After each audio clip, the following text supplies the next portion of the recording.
Admiro lo que estás haciendo como mamá ahora mismo con tus hijos, porque es tan importante que tus hijos sepan que su papá no cometió ningún delito. El delito lo están cometiendo ellos con su papá. Gracias además por dar la cara por tu familia, por tu esposo, gracias por la valentía. Aquí, como sabes, nos tienes siempre y estamos siempre en contacto, y lo que necesites, sabes que aquí estamos. Muchísimas gracias. Les agradezco muchísimo por eso. Un saludo y un abrazo grande, y seguimos luchando porque necesitamos conseguir la libertad. Libertad para todos los presos políticos. Justicia y libertad para Cuba. Vivir en Cuba y tener esa valentía, vivir en Cuba y ser familia de un preso político, ellos toman represalias directamente. A mí me pasó cuando fuimos la primera vez, la viuda de mi papá, Blanca Reyes, a ver a mi papá a Villa Marista. En su casa, en casa de Blanca, estaba la prensa extranjera esperando, porque como era una visita de 15 minutos, creo que era como a las 3 de la tarde, salías supuestamente temprano. Vimos a mi papá. Aquello fue terrible para mí, por supuesto, y para él me imagino que haya sido muy duro tener que verme ahí también.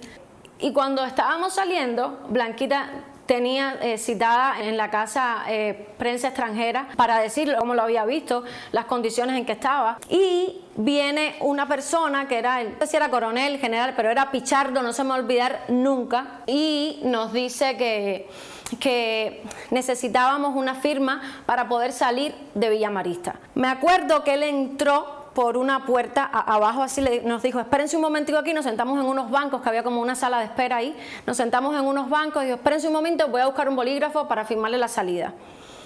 De ahí a que lo volvimos a ver, pasaron casi 2 horas. Me acuerdo que Blanca, había un teléfono ahí público y llamó a su casa y ya la prensa se había ido. Por supuesto, ya ellos sabían en ese momento que ya no había prensa afuera de casa de mi papá ni en casa de mi papá, porque al frente de casa de mi papá los decían todo. Y 2 horas después, ese personaje de Pichardo baja por unas escaleras enormes. Él entró abajo, al lado de nosotros, a una puerta. 2 horas después bajó por unas escaleras con el papel nuestro de salida y un bolígrafo, y fue como: ay, perdón, se me olvidó, cojan.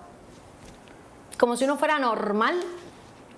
Y a esa hora, a las 6 y pico de la tarde, fue que él firmó la salida nuestra de Villa Marista, y obviamente en ese momento ya se había ido toda la prensa de casa de Blanca y de mi papá. Y hay algo que a mí no se me olvida nunca, lo llevo acá para toda la vida, y fue la primera vez que vi a mi papá cuando fui a Canaleta, a la prisión de Canaleta, en Ciego de Ávila. Habían pasado casi 3 meses.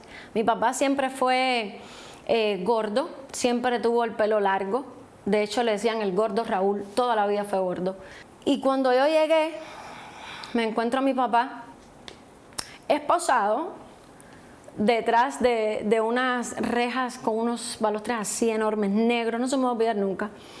Por supuesto, había bajado muchísimo de peso. Al ser gordo y bajar de peso se ve más demacrado. Mi papá siempre tuvo el pelo largo, estaba peladito, bien bajito. Y esa imagen no se me va nunca a mi cabeza. Nunca se me ha ido de mi cabeza. Fue muy duro porque justo lo que estaba hablando Yunisley, y es que cuando alguien va preso es porque cometió un delito. Mi papá no cometió ningún delito. Los presos políticos que hay hoy en Cuba no cometieron ningún delito, no cometieron ningún crimen. Así que me da muchísima admiración que ella le pueda explicar a sus hijos, y que sus hijos le puedan explicar a todo el que le pregunte: mi papá no cometió ningún delito ni ningún crimen, es un preso político. Y yo decía con un orgullo que mi papá era un preso político. Ustedes se han cagado en la Declaración Universal de los Derechos Humanos. Literalmente, ustedes lo han violado todo. Libertad para todos los presos políticos, antes y después del 11 de julio. Justicia y libertad para Cuba.